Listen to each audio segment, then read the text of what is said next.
TCI headquarters. Time for this week's edition of Tiger Talk. Will Vandervoort, Cameron Burnett. I don't know what the heck this guy's wearing. Old school. I can't wear it Saturday, so He's getting ready for the playoff stuff with the Braves. You should have came in with your hat. Well, I thought that was too much. You don't have a backwards Braves hat like you do with No. But I was thinking it was like the Braves play Saturday. I think it's at 6. It'll be during the Clemson game. It's like, if I can't wear anything that day or show it off. I figured something out here. We're going to just do a quick sidebar here for you. You know, Cameron's like, I got some friends coming in town, so I got to do this, that, and the other. Now we're figuring out what Cameron really wants to do when the Clemson game's over. Did we just bust you on that? Yeah, definitely. I'm going to have friends in town and say, actually, forget you all. I got to go watch the Braves game. Don't bother me. Totally busted. Yeah. All right, guys. I was on the road this week, so I'm going to let you guys talk about the interviews, and I'll play the moderator and talk about the game Saturday. Yeah. Cameron, let's start with Monday. So, I guess first thing, Trotter, I thought had like the best quote of the whole day, talking about the Maskell hit. He said he literally had like a front row seat and said it was like he killed him. Like he buried him. But that was a thing that we talked about, and I wrote about today, talking about the turnovers that Clemson needs to see, and they've kind of like built a knack for it now. They didn't really get it against Florida State, but they've shown the ability to get after the football.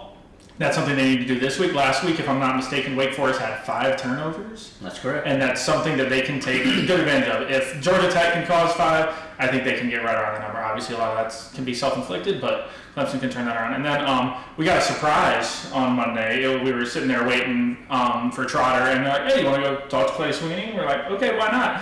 And one of the funny things we talked about was everybody's heard about Dabo Sweeney and his confidence as a basketball player. And so Dabo was talking when he gets a certain age, he's like, I got to beat you until I get, and then it was the year before, I think it was 50. He's like, I got to make sure I beat y'all up until that point. And Clay beat him when he was 49. Yeah. And apparently it was like, for a month, he did not want to talk to anybody and couldn't let it go. But then he was bold afterwards. He was talking about, he's like, if he played me now, it wouldn't be pretty. And I'm like, I don't know if I'd say that. Dabo might get a little angry at that. His exact words said, like a rematch. His exact words were, it'd be a beatdown. It'd be a beatdown. That was the words? That was the exact words. I kind of like that from Clay. He's a little fire in him. All right, yeah, it was fun. He won't be the holder on Saturday. Saturday. We know that. Former walk-on. The sidelines. Mm-hmm. Yeah. Place where we found out what it was like, being the son of a head coach, and he lives at his house, and so a little bit different. A little bit different. I think he's probably he's the last in line.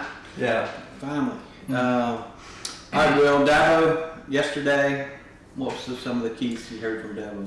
Yeah, the main thing was Dabo talked about the Wake Forest game and last year's game and how it was the worst performance he's ever seen by one of his defenses, is what he said. He said it was just horrible. I mean, and it was. I went back and looked at it. We forgot how horrible it was. 20, so let's see. Was it worse than West Virginia?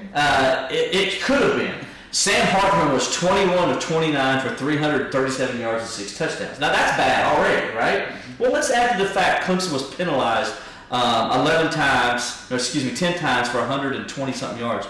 But also, of those penalties, 6 of them came by way of his secondary. 5 were pass interference penalties. 3 on Nate Wiggins.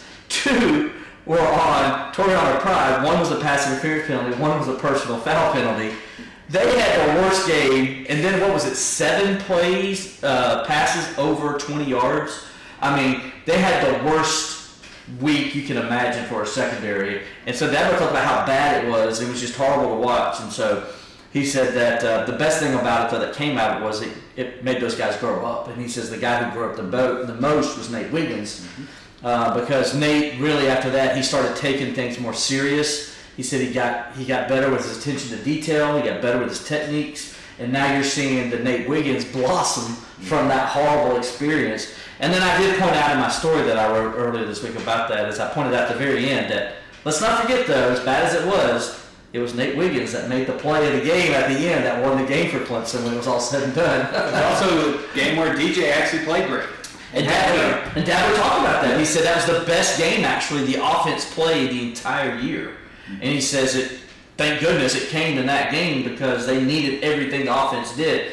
And I know some people were like going on there talking about how bad the Clemson offense played last year in that game. I'm like, you must not have remembered that game very well. The Clemson offense played awesome in that game. tail off. I mean, jumped out to a 14-0 lead. Wake Forest came back, tied it up. Then Wake took the lead. Clemson came back, tied it up, and then they went back and forth all the way through the overtime. Yeah, winning a shootout with Sam Hartman is not something you just do, and it's impressive. Yeah. that Well, DJ and the good news is, if you're Clemson, you don't have to face Hartman this week. Nope. But the bad news is, you got to face him next month with a better team at Notre Dame. Yeah, at least he won't be doing slow mesh though. Right? He won't be doing slow mesh. But yes, you're right. He's with a better team, but he doesn't have those receivers though. I mean, let's be honest. Those Wake Forest receivers, probably the best set of receivers Clemson has seen.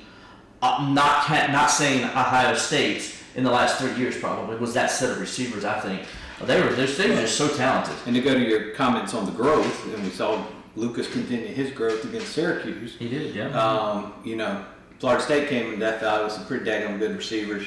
That's true. I didn't think about that. Man, and that growth of that secondary showed in that game just how much different Clemson is now. And that was the same kind of, when you look at that Wake Forest second, probably Florida State's more talented than the Wake Forest was last year. But when you look at A.T. Perry, doesn't that remind you a little bit of Wilson? You you look at Barnes, does that remind you a little bit of Coleman? I mean, so those guys are similar. The guy that had in the slot for Florida State, former South Carolina player, reminds you a lot of Green that played at Wake Forest. So there was some similarities. So you're right, that did show their growth from one year to the next, how they played. Because, man, they played man defense that whole first half against Wake Forest, and they just got torched. And remember, Dabo made them go to zone, so Wake Forest started running the ball more, and that mesh worked more in the second half of Wake, but that's because Clemson was playing zone. You can't play that mesh offense. You can't play zone defense on it. You got to play man defense. That was a bad game for the new DC, because in the past, when Wake Forest played that mesh, Clemson would absolutely just attack it, blitz it, just crush it back in the backfield. Yeah. And they went totally away from that last year. The Clemson, they did, but they did. I don't think the Clemson defensive line played that great in that game, other than Tyler Davis. Tyler Davis, I thought, had a well of a game in that game. But really, you didn't see Miles Murphy. Xavier Thomas, I believe, was injured in that one. He still wasn't there yet. And Miles Murphy just didn't really play that well. I think after that game, Dabo Swinney called him out for loafing. That was the game, I think. So it wasn't like the defensive line played great, and I think that's what caused a lot of problems. I don't think you're going to see that this week. Well, that'll be a good transition to the Syracuse game. Mm-hmm. Defensive line played very well. Yes, it did. Up there against Syracuse, they had one drive in the first half, gave up the touchdown, gave up another late score after the turnover, but, for 4 quarters, they played really, really good defense. Yeah, you know me. I love defense. And so when Justin Maskell plays happened, I'm like, oh, yes. I'm like, that's what I love. I mean, I thought I was watching the Steelers-Ravens game. Oh, yes.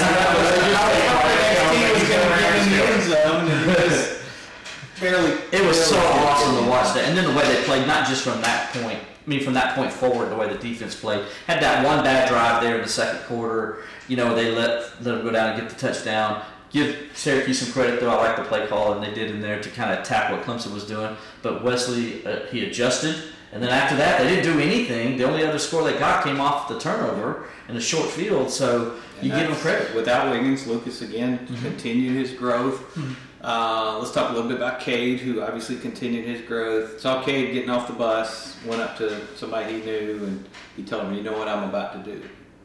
And I thought that was an interesting quote, coming off the bus. Yeah. And he went on. I was like, okay, that's the talk. Are we going to walk the walk? And he went on and walked the walk and had another solid game. Yeah. Yeah, and I think, what's the most impressive thing about that performance is obviously it's a stat that's really interesting. I like talking about a lot. Time to throw is something where it's like, okay, if you get it in your 2 seconds, you're really good. But you look at that game, Cade played so well, but he was up to 3 seconds, which is a really high number. And first of all, credit to the offensive line. Oh, hold on a second. The offensive line sucks, I thought, at Clemson. Oh, yeah. And they were rotating guys in and out. Trent Howard played 27 snaps, taking turns at left and right guard. Yeah. So, they didn't even touch him hardly. No. And that's what, and you saw, even though you'll have that, it's hard for a quarterback to realize that at times, but he stayed poised. And man, I guess Garrett Riley's been calling great games so far, but you could just run down the field and then have Cade Klubnik and Tyler Brown do a scramble drill, and it's probably going to work. Because right now, this guy's pulling out the analytics this week. Got a couple of articles. Let me ask you an analytics question, because I know some of Cade's best plays were when he scrambled out of the pocket, had to run around a little bit back there, threw those passes mainly to Tyler Brown, who kept coming back to the ball, getting some of those third and longs. Are those is the timing on those plays included in that analytics? Yeah, it is. It is, Okay, and so that takes over something to to remember. Yeah, So that's not necessarily 3 seconds in the pocket. That's some of those plays were probably 6 or 7 seconds because he's scrambling. Keeping them alive. And that's Comes right back and boom. And that's the development for Klubnik. Is like obviously when those schemes are there, you want to get rid of it quick. But he's getting through his reads quickly and quickly leaving that pocket. Because yes, the offensive line played well, but it wasn't like he was getting pressured. I think it was 15% of the pressures turned into sacks. So he was able to evade those often and find Brown with ease. He had 2 passes that I was just like, whoa. The first one was he, as you said, scrambles out to his left. Well, 3, because you can count the touchdown too, where he scrambles to his right and he finds Troy Stellato, which was just a great play by both guys. First of all, Troy Stellato on the far side of the field, and he runs all the way through the end zone and let his quarterback, and he held his hand up the whole time and let his quarterback know where he was. Just perfect, great throw, perfectly placed ball, and then a great catch on his part. And then later on in the second quarter, I believe the second quarter, it could have been third quarter, it was third quarter actually, Clemson needs a big time first down. You got a little Momo going for Syracuse. He rolls to his left, and he's rolling to his left, and you're wondering, okay, he looks like he's about to just throw the ball out of bounds. He stops, squares up his shoulders, and then hits Troy Brown for like a 14-yard gain along the sideline. I'm like, whoa. I mean, he threw that on a rope, too. Whoa pass, whoa receiver. Yes, whoa receiver. And then the touchdown pass to Bo Collins. What people don't really pay attention to see was how he stepped up into the pocket. His technique was perfect as he goes and steps up, moves his arm because he knows the defensive linemen are swatting at the ball, moves his arm just the way you're supposed to, avoids that. Everything you see him do in practice when they go through those little drills, he's doing it perfect, feet were perfect, and then just throws a perfect pass on the money to Bo Collins. When he could have, you said, knowing that time and stepping up the pocket, he easily could have overthrown that ball. We've seen that a lot in the last couple of years. We have. I think the other quarterback would have. We threw the perfect pass. And then, made a play. Like what I wrote the 4-1-1 after the game, that was there wasn't specifically like a turning point in the game, but that was about as close as you could get because you're getting to the end of the half. It's like, okay, this game feels really tight, and that long 47-yard touchdown, if I'm not mistaken, just rips the heart out of Syracuse. And the stadium was froze until late in the third quarter. It did. It was a perfect play. As you know, Will, Syracuse is a place where Clemson has not played well. So for that other team, than Taj Boyd and them, for that team to go up there and get that kind of win after the frustration and the mental part coming off last week, that said a lot about this team. Absolutely, I thought it did too. The defense set the tone, and then I thought Cade and the offense they executed the game plan perfect, which they knew what Syracuse was going to do. With that defense, they want to stop the run, they want to shut the run down. Clemson really went at them last year, so they kind of embarrassed them with over 300 yards rushing. They didn't want that to happen again this year, so they just loaded up the box and basically dared Cade Klubnik to beat them throwing the ball. I think Clemson knew that going in. That was going to be their game plan. Sure enough, as Dabo said, they had a lot of man coverage, a lot of one-on-one stuff, and Clemson exposed them. How great was it to see that? Because over the last 3 years or so, a lot of teams have done that to Clemson. Yeah, it's like, we're going to stack the box. We're going to make you beat us with the pass. Clemson haven't been able to do it in a lot of the games. Not since Trevor Lawrence. They were absolutely able to do it Saturday. And Florida State did the same thing. They did Florida State. They beat Florida State the same. Well, should have beat Florida State the same way. If only. If only. Yeah. All right, guys. That's a recap. Look back at win over Syracuse. Recap of this week's interviews. We got homecoming going on this week in Clemson. Floats going up. Robert's been building field. floats. I haven't been doing anything. But we got everything covered for you all weekend from Death Valley. So stay tuned to the Clemson Insider for the most complete coverage of Clemson athletics. Hey Clemson fans, make sure to check out Clemson Insider for all your athletic coverage. Nobody does it better.